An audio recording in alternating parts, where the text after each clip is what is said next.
In this module, we will try to understand a little bit more about irrational numbers.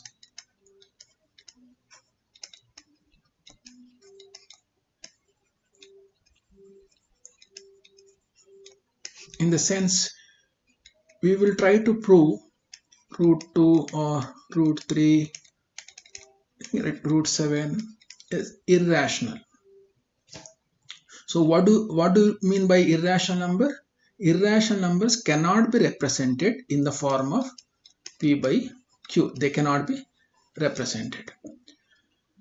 Before trying to prove that these numbers are irrational, let us first state a theorem. The theorem statement goes like this. If P is a prime number and A is any positive integer, then now if P divides A square, then P divides A also. This is the theorem.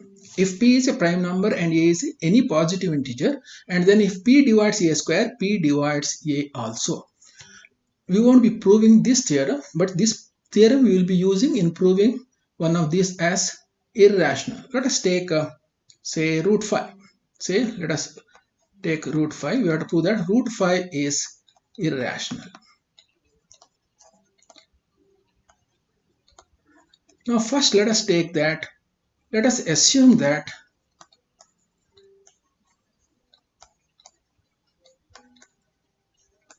root 5 is irrational. We'll assume that root 5 is rational and then start proceeding, and somewhere we'll reach a situation which will prove that root 5 is irrational. So if root 5 is rational, then root 5 can be expressed as P by Q in the format. Now suppose P and Q have any common factor. Let us divide both P and Q by that common factor, and we will get root 5 equal to A and B, where A and B do not have any common factor, or A and B are co-prime. Two numbers are co-prime if they do not have any common factors between them. Let us take 8 and 9. They are not prime numbers, but they are co-prime because factors of 2 are the factors of 8 are 2, factors of 9 are 3. There are no common factors between 8 and 9. So now root 5 equal to A by B. We have represented this because we assumed that root 5 is rational. Now let us multiply B with root 5. So root 5B is equal to A. Now squaring both sides.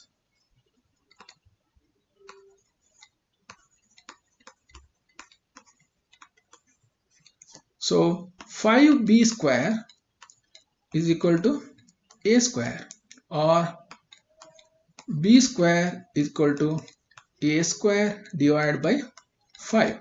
Now therefore 5 divides A square.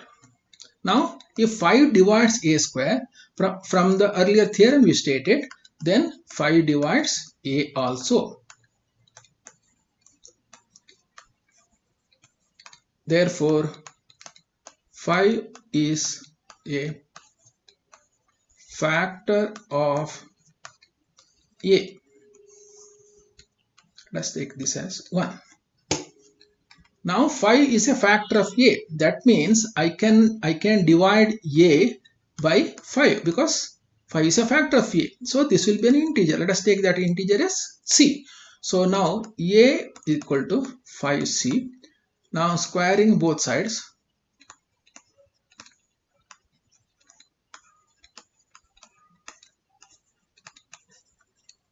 A square is equal to 25C square. But you know a square equal to 5b square also. So now let us substitute a square as 5b square. 5b square is equal to 25c square. 5 ones are 5 times. So therefore b square is equal to 5c square. Therefore c square equal to b square divided by 5. So what does it mean? It means that you can divide b square by 5. Therefore 5 divides b square. Therefore 5 divides b also. So 5 is a factor of b. This is 2. So from 1 we said 5 is a factor of a. Now 5 is a factor of b also. So 5 is the common factor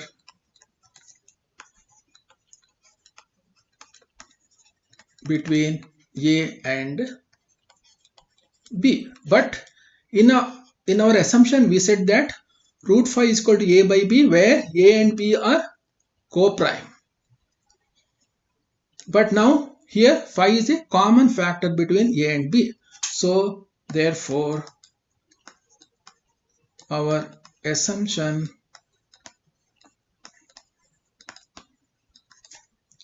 that root 5 is rational is wrong.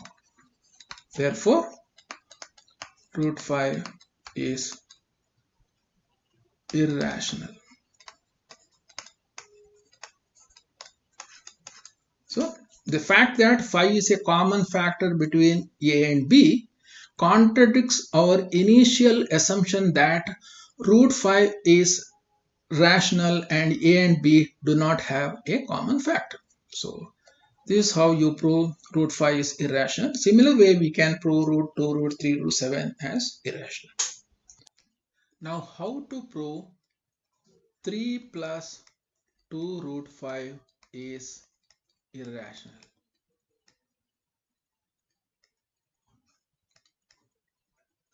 Now we know that root 5 is irrational.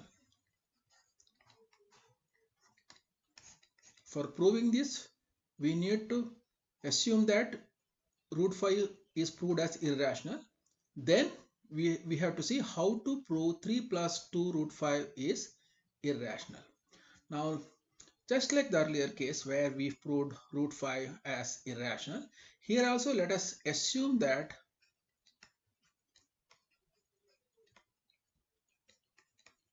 let us assume that 3 plus 2 root 5 is rational.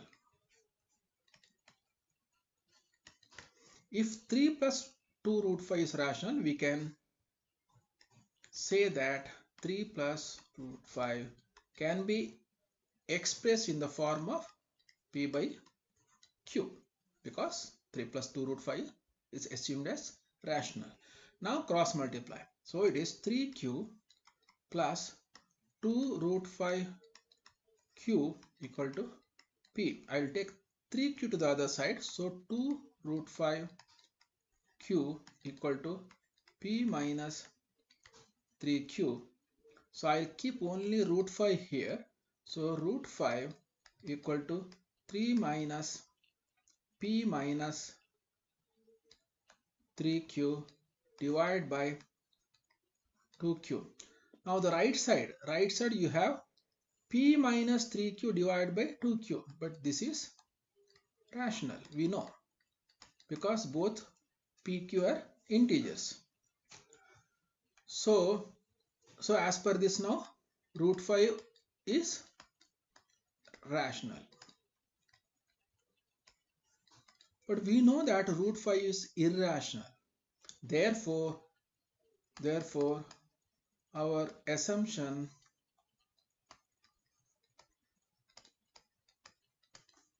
that 3 plus 2 root 5 is rational is wrong. Therefore 3 plus 2 root 5 is irrational. This is how we prove 3 plus 2 root 5 is irrational.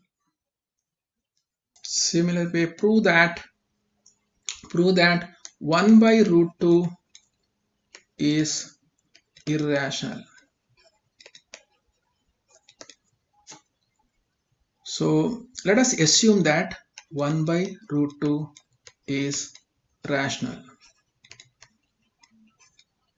Then we can represent 1 by root 2 in the form of P by Q.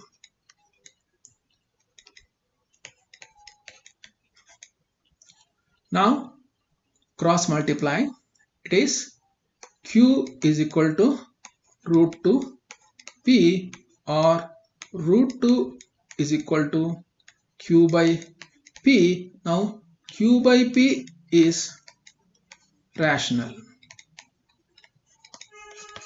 But we know that root 2 is irrational.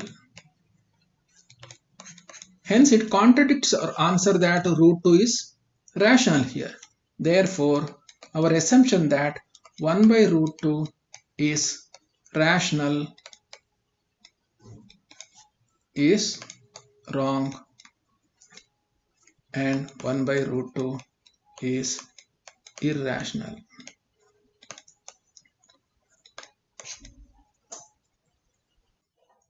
Now let us discuss about decimal expansion of rational numbers. Now if x is a rational number,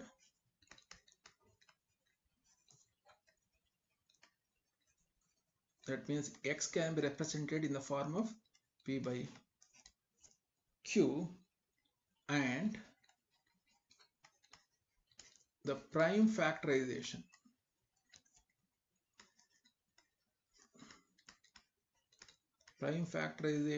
of denominator Q is of the form 2 to the power m into 5 to the power n,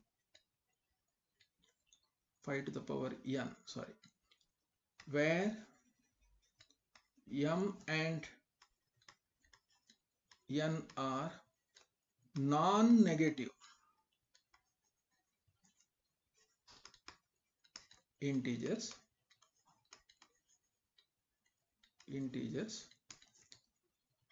then decimal expansion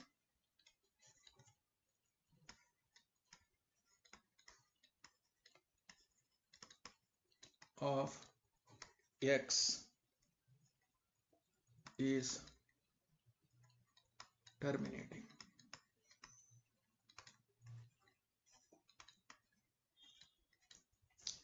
If x is a rational number and the prime factorization of q is of the form 2 to the power m, 5 to the power n, where m and n are non-negative, it can be even 0 but cannot be negative, then the decimal expansion of n is terminating. Here what it means is, if you have a rational number of P by Q, and in the denominator if you have 2 to the power m and 5 to the power n, and numerator can be anything, but in the denominator you must not have anything other than 2 to the power m and 5 to the power n, then the decimal expansion is terminating. That means this will terminate. Suppose 0.56, it terminates. It has got only 2 decimal places in this case. I am just giving an example. Now let us take some examples and see how it works. Now let us take a rational number, say 1 by 8. 1 by 8 can be written as 0.125. So this is terminating. That means there is no digit beyond 5. It terminates here. But this can be written as 1 by 8 can be written as 1 divided by 2 to the power 3. Now here we can write as 5 to the power 0 because 5 is not there, so it is 5 to the power 0 into 1. So what it says here also, m and n are non-negative integers. It can be 0 also. So in the denominator, if you have only 2 and its powers, then also it is terminating. Let us take one more example. That is say 2 divided by 25. 2 divided by 25 is 0.08. This is also terminating.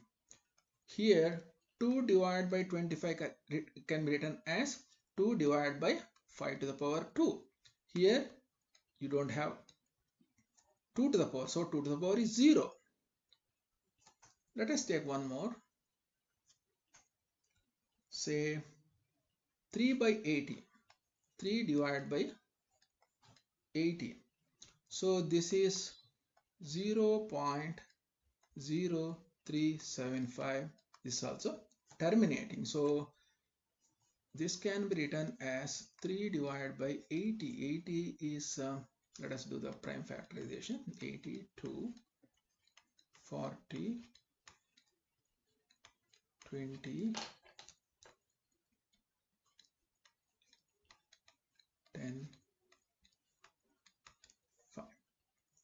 So this is 2 to the power 4 into 5 to the power. So whenever we have denominator as 2 to the power m and 5 to the power n, the decimal expansion is terminating. Now let us take some other example. 1 by 3. 1 by 3, the decimal expansion is 0.333.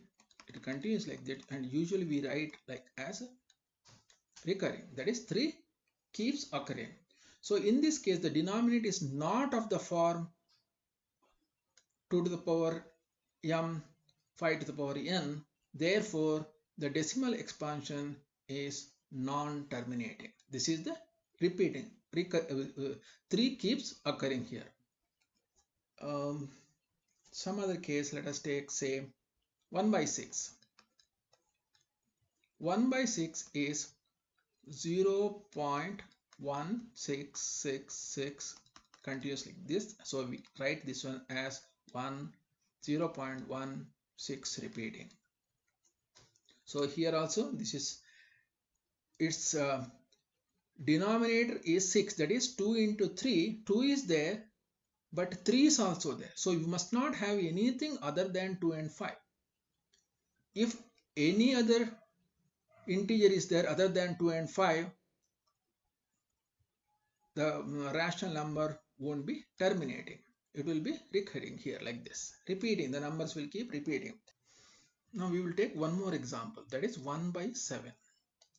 Now the decimal expansion of 1 by 7 goes something like this, that is 0.1428 571428 like this.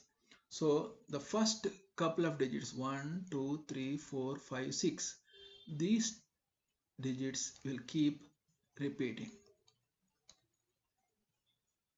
So the 1 by 7 is also a non-terminating rational number.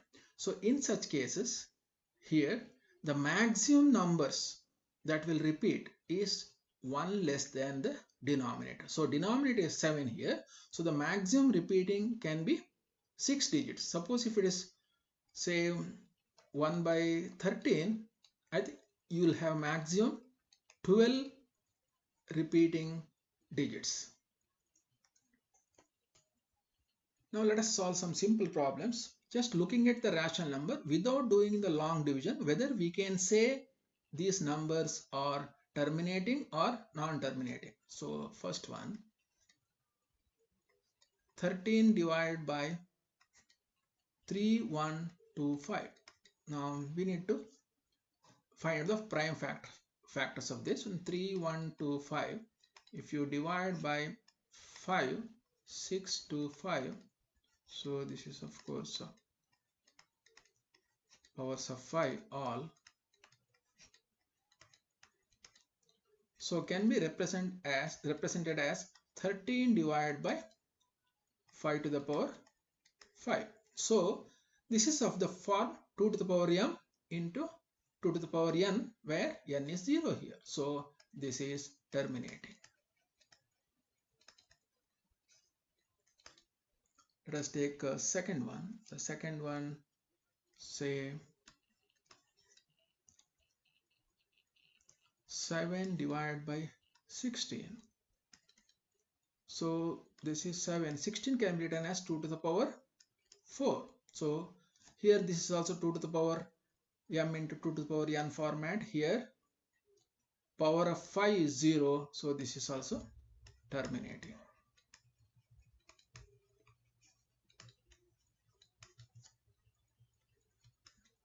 One more example. So this is 64 divided by 455. Now let us do the prime factorization of 455. Divided by 5, 9, 1. So this is 64 divided by 5 into 7 into 13. 5 is there, but we have 7 and 13 also in the denominator. So this is non-terminating.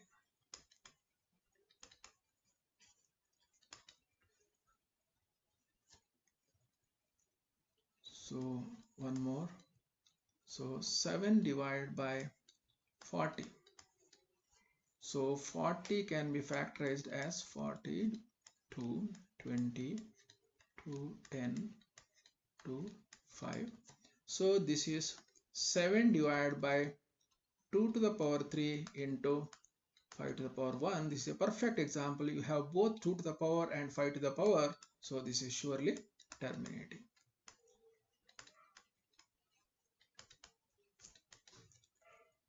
Let us have one more, last one. So 6 divided by 15.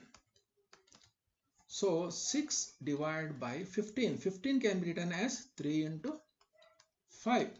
Just looking at the denominator, it will look as if this is non-terminating because you have other than 2 and 5, 3. But 6 can be written as 2 into 3 and denominator is 3 into 5. 3 cancels. So finally what is remaining is 2 divided by 5. So this is terminating.